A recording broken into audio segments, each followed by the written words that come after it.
Ça salue, le fameux ça salue. Alors comme j'avais pu le dire hier en story, j'ai dégagé la plupart des commentaires qui sont de racistes québécois haineux ou qui véhiculent volontairement de la désinformation sur mes réseaux sociaux, à savoir principalement TikTok et YouTube. J'ai vraiment fait une grosse épuration là-dessus parce que mes réseaux sociaux sont axés sur les gens issus de l'immigration, le partage et la bienveillance. Donc ces commentaires-là n'avaient rien à faire ici, très clairement. Ok, donc ça, c'est fait, mais en même temps, j'en ai profité en fait pour noter, tu vois ici, j'en ai noté vraiment pas mal, des questions qui revenaient constamment par rapport aux dernières mesures gouvernementales du fédéral et du provincial.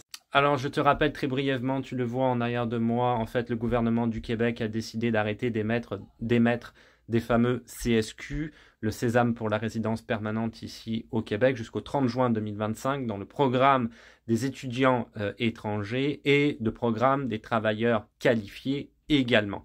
Le CSQ va être très difficile à obtenir également pour les travailleurs temporaires. Donc tout ça, en gros, il y a un énorme resserrement de la part du gouvernement du Québec.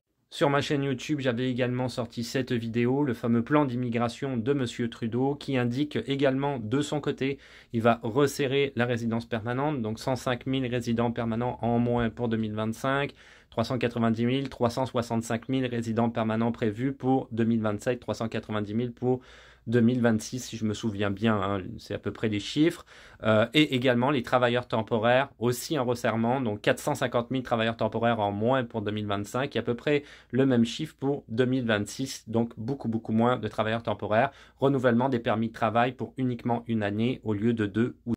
Alors pour commencer, question basique, c'est quoi le CSQ? Le certificat de sélection du Québec. C'est un certificat qui est émis par le Québec afin que tu puisses aller chercher la résidence permanente au fédéral, d'accord? Donc sans ce certificat-là, et on parle uniquement du Québec, tu ne peux pas aller chercher la résidence permanente au fédéral, ce qui n'est pas le cas pour les autres provinces. Donc à partir du moment où, si tu veux, le Québec décide d'arrêter d'émettre ces fameux CSQ, eh ben, tu ne peux juste pas obtenir la résidence permanente. Je rebondis sur une autre question qui revient souvent. Si j'ai déjà le CSQ, suis-je concerné? Non. Si tu as déjà le CSQ, il n'y a aucun problème pour toi. Tu es même tiré d'affaire. Tu as juste à attendre, si tu veux, que le fédéral te délivre la résidence permanente. Le fédéral ne mettra pas de bâton dans les roues dans le provincial à ce niveau-là, puisqu'il sait que déjà le provincial va faire en sorte qu'il y ait moins de CSQ. Donc, ils n'ont pas intérêt, si tu veux, à refuser la résidence permanente de ceux qui ont déjà un CSQ. Donc, félicitations si c'est ton cas. Autre question, si j'ai un permis de travail depuis mon pays, puis-je encore venir? Évidemment, tu peux encore venir. Là, on parle de travailleurs temporaires. Par contre, est-ce que tu vas obtenir un CSQ? Donc, je répète, afin d'obtenir la résidence permanente par après, c'est pas sûr. C'est loin d'être sûr. Pourquoi? Parce que le Québec a décidé de réduire ses quotas au niveau de l'immigration permanente. Et ils ont décidé de traiter ce qu'ils appellent un arriéré. Donc déjà des dossiers qui sont en souffrance en arrière.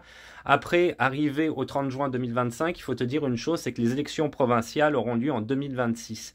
Donc il y a une autre année d'immigration qui va s'effectuer à partir de là, au niveau de la politique. Et c'est clair que, étant donné que l'électorat de M. Legault est clairement et massivement anti-immigration, on peut s'attendre à ce que les chiffres soient très bas. Donc même avec un permis de travail temporaire, c'est pas dit du tout que tu aies le CSQ en bout de ligne, et ça va être du cas par cas selon les professions et selon les régions que le Québec cible. Je parle du gouvernement. Autre question, est-ce que je peux suivre quand même le programme régulier des travailleurs qualifiés qui va devenir le fameux PSTQ le 29 novembre? Pour le moment, tu peux encore, ce que je trouve très dangereux de la part du gouvernement du Québec, puisque en bout de ligne, de toute façon, tu ne peux pas obtenir de CSQ. On parle de maintenant. Tu ne peux pas. Donc, tu vas perdre de l'argent quelque part. C'est un peu de la fraude de la part du gouvernement, je te dirais. Je pense qu'ils vont fermer le programme, d'après moi, clairement. Autre question, est-ce que je peux renouveler mon permis de travail? Le renouvellement du permis de travail, c'est au bon vouloir du gouvernement fédéral. Or, le gouvernement fédéral, M. Trudeau, a dit qu'il allait réduire les travailleurs temporaires sur tout le territoire. Donc, c'est du loto. Est-ce que tu peux le renouveler? Peut-être que oui, peut-être que non. C'est au bon vouloir du gouvernement de M. Trudeau. Autre question par rapport au permis d'études, va-t-il être encore accepté? Alors, les permis d'études, c'est un petit peu particulier à ce niveau-là. J'avais fait une vidéo sur ma chaîne YouTube qui explique comment fonctionne le permis d'études. À l'heure actuelle, tu as besoin d'une lettre d'autorisation provinciale ou territoriale délivrée par le gouvernement fédéral. Donc ça va limiter, si tu veux, le nombre de permis d'études. C'est un petit peu ça, hein, c'est le nombre de permis d'études par province ou par territoire. Pas plus de lettres que prévu par le fédéral. Ok. Cette lettre-là, c'est le fameux certificat d'acceptation du Québec pour le Québec. Donc, en théorie, tant que le nombre, si tu veux, et là on parle du fédéral, n'est pas excédé, oui, tu peux avoir un permis d'études. Mais là, ça veut dire que tu vas étudier ici au Québec et éventuellement retourner dans ton pays ou peut-être changer de province ou de territoire si tu en as l'opportunité. Parce que tu ne pourras pas avoir de CSQ dans le programme des diplômés du Québec. Ok ? Question qui revient souvent, le parrainage n'est pas concerné. Ok ? Donc retirez-vous ça de la tête, il n'y a pas de problème pour le parrainage, ça continue comme d'habitude. Autre question du même genre, EIC, Expérience Internationale Canada, qui comprend le PVT, Jeunes Professionnels et Stage Coop International, n'est pas touché non plus. Par contre, c'est à toi de voir où est-ce que tu vas faire ta demande après. C'est certain que si après ton PVT, tu décides de passer par le programme de l'expérience québécoise, donc les travailleurs étrangers temporaires, pour faire une demande de CSQ, encore une fois, il y a de grandes chances que ce ne soit pas accepté. Ça ne veut pas dire que c'est à 100% vrai, mais ça peut. Donc, c'est un risque que tu décides de prendre. Par contre, si tu passes par une autre province, tu auras plus de chances d'obtenir la résidence permanente, c'est certain. Autre piège qui, lui, est plus vis-à-vis de la fameuse offre d'emploi validée qui est présente sur le site du gouvernement du Québec, plus particulièrement québec.ca. Le gouvernement du Québec a dit qu'il ne touchait pas à cette offre d'emploi validée. Or, si tu regardes un petit peu à travers les lignes, évidemment, au niveau du programme des travailleurs qualifiés du Québec, ça ne fonctionne plus puisque tu ne peux plus obtenir de toute façon de CSQ en bout de ligne. Donc, l'offre d'emploi validée, on s'en fout un peu.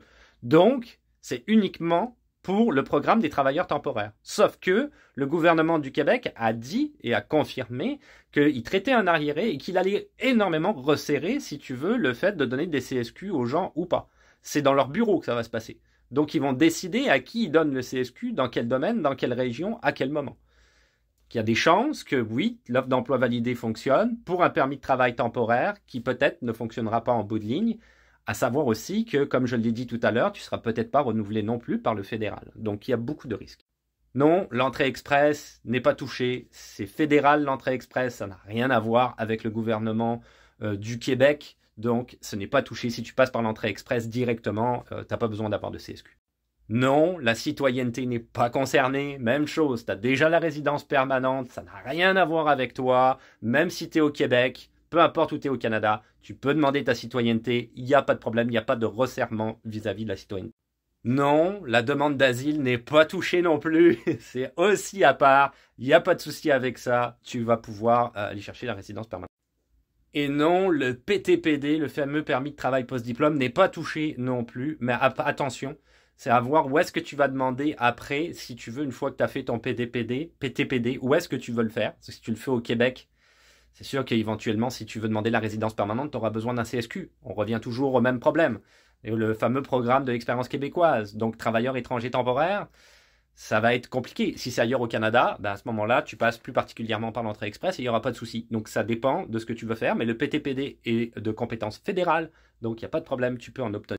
Et je terminerai très brièvement avec le parrainage. Le parrainage n'est pas touché, il n'y a pas de problème avec ça. La résidence permanente, vous pouvez l'obtenir et vos conjoints, conjointes également.